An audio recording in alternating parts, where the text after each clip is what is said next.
I used to be an electrician, and the third-party company I worked for installed UPS systems. So I wound up switching from wiring UPSs into starting them up sometime around 2000-ish, I think. Around there, 2000, 2002, somewhere around there. And then as far as getting over to Mitsubishi, I actually knew Mike Materos from when I started doing UPS work. I was an ASP for Mitsubishi, so I worked with Mike every so often on some projects. And then he gave me a heads up that they were hiring, and I wound up getting the job over here. Well, a lot more safety stuff.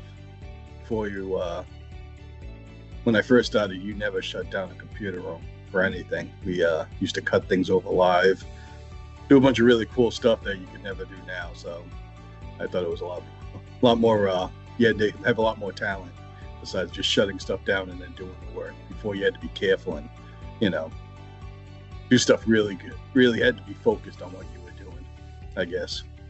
So it's a little different that way. Things are faster now, I guess, too. Everyone wants everything yesterday. Before you kind of just take your time and get things done. Now it's rush, rush, rush. That kind of thing. Well, I mean, everything's smaller. I mean, as far as like the pots and everything got smaller. I mean, you used to see a 30 kVA machine was the size of a room, and now they're a little 2x2 box. And now you got, yeah, exactly. And then you got, 1 meg, 2 meg units that were the size of a 30 kVA. So everything condensed into a smaller. And then you see how the batteries are going with the new Samsung products and stuff. They get a lot smaller, a lot more efficient. So a lot of things got cleaned up and a lot more efficient, I guess, too. It depends on the type of site it is. Like the big data centers stuff, they all got pretty clean stuff. But the smaller guys, you normally see like a lot of filthier units, or they don't pay attention to their batteries at all. So they're either bad or they're just not taking care of it all. So they go bad faster. You don't have like AC problems. The rooms are hot, so that causes problems with the batteries, problems with the units. I was at one site, the whole place was covered in soot, so all the components inside the UPS were all black from all whatever kind of dust was coming through the room. And they called us out there because they had a battery fault, but the batteries were swollen and all almost destroyed. So you see a lot of that, but not with like the bigger sites. The big guys kind of all take care of their stuff because they normally get fired if anything dumb happens. So they're more on it, but the smaller places seem to be the ones that really kind of let things go a lot.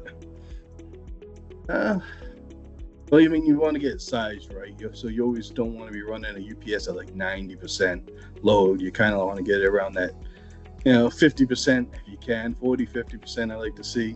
You don't want to have something that you only got 10% load on the machine and you're never going to get it higher than that.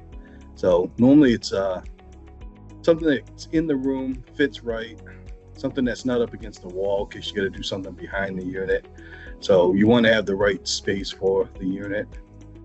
Make sure, like I said, it's sized right. You got the right ventilation. You probably want to make sure it's a Mitsubishi. That way we're all happy with that. Yeah, you get questions, mostly, what temperature the UPS wants to be and that kind of thing.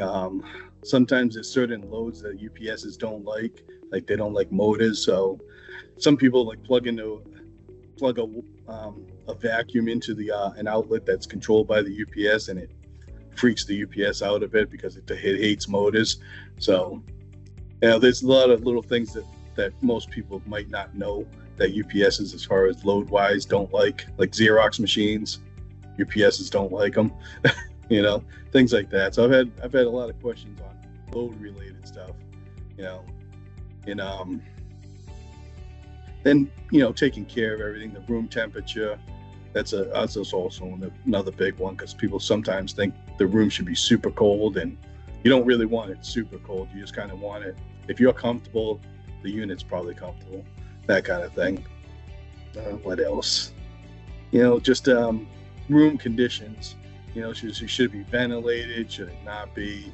Especially with like wet cell batteries, because they let out certain fumes themselves. So yeah, you'd have a certain amount of ventilation in there. Yeah, it's been good. I mean, we got a good group of guys over here. Um, I normally handle New England myself, so that's my primary area. So really, that's just me and Mike up here, Mike Materos. Um, so we don't bump into each other a ton, but we've known each other for a while, so that's good. And then after that, I normally travel a lot to New Jersey. So there's a few new guys down there that I've been semi-training and stuff whenever I get down there. So I do a lot with those guys. They're coming along good. But I think we got a good group of people. I've always see all the guys trying to help each other and do whatever they can. You got group chats, people reach out and help each other through that way if they can. But everyone seems to help each other out whenever they can and however they can. Well, I mean, around here, there's not too much excitement for the most part. I mean, occasionally you get some job that you're running around crazy. I think the hardest stuff I was doing when I was with a third-party company, because you had to do a lot more work and they didn't have time limits, so you just kept going. When it was, I don't know, it had to be like 15 years ago or so, when New York had their big blackout that came down from Canada and everybody lost power. I was up in Vermont on the Canadian border, and I got dragged down to central Massachusetts to grab a generator truck, even though I wasn't a generator guy, but they had everybody in the company grabbing generator trucks to pull generators out to New York.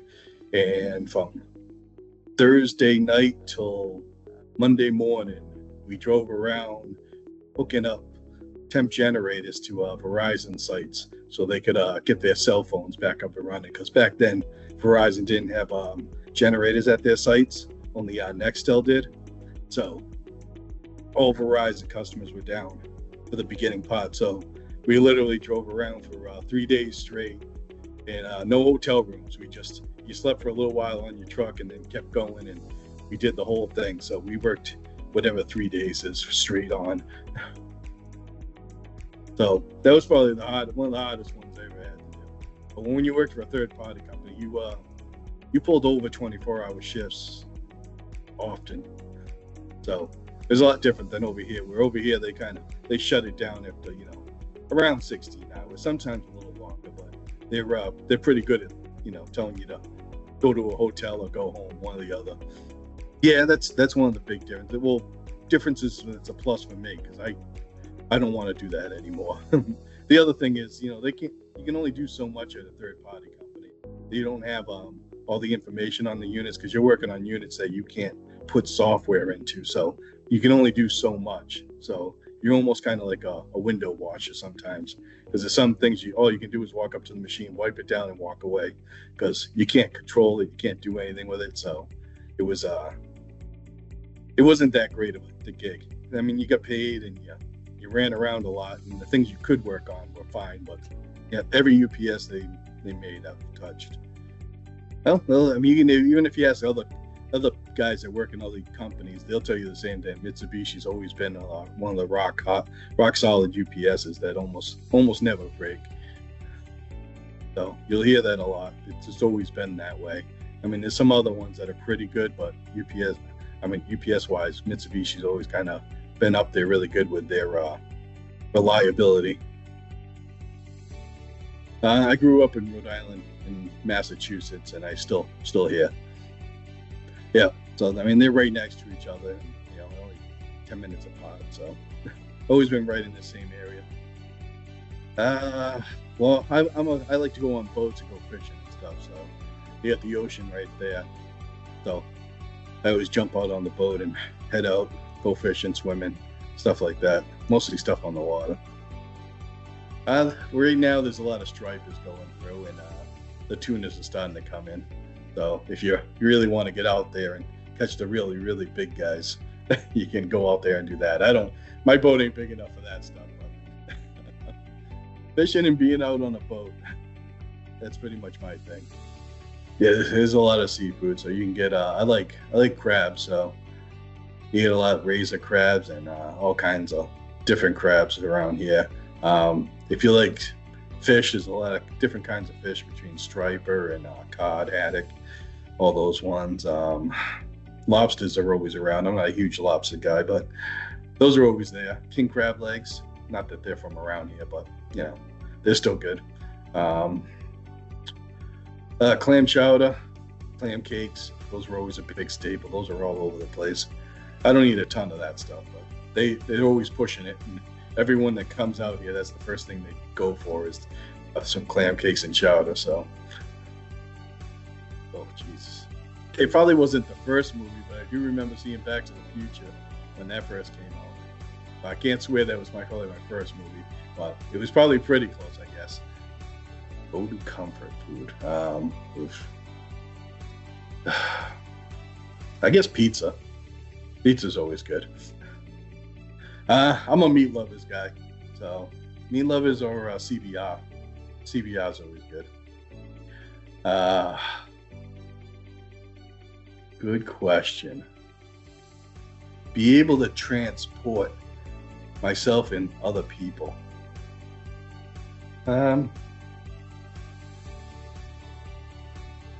And I guess always look out for yourself, because nobody else is going to look out for you like you will.